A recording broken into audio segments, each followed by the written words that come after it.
Hello বন্ধুরা, আশা করছি তোমরা সবাই খুব ভালো আছো। আজ কিন্তু আমি অনেক ভালো আছি। আজ আমি যাচ্ছি বড় কাছারির মন্দিরে পুজো দিতে। সোনাগা থেকে বড় কাছারির মন্দিরে কিভাবে যাব সেটাই তোমাদের সাথে শেয়ার করব আজকে। সোনাগায় অটো স্ট্যান্ডে এসে আমরা অটো ধরবো। এখান থেকে যাব গোসাবা। সময় লাগবে আমাদের 45 মিনিট আর গাড়ি ভাড়া 25 টাকা। চলে এসেছি আমরা সোনাগা। এখান থেকে একটা জেঠিঘাট পার হয়ে যাব গদখালি।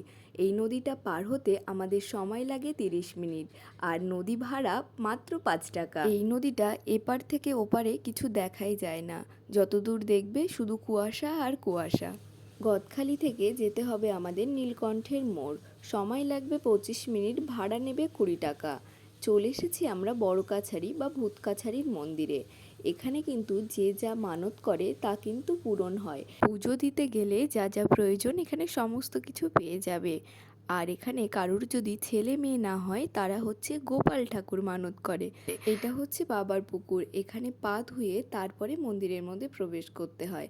আর বাবার কাছে যাওয়ার আগে সামনে দুজন বাবার চেলা বা শিষ্য ছিল, নন্দী ভিঙ্গি। তাদেরকে পুজো করার পরেই আমরা বাবার মাথায় জল ঢালতে পেরেছি। বাবার মাস শেষ হতে কিন্তু এখনও অনেক দেরি, তাই এত ভিড়।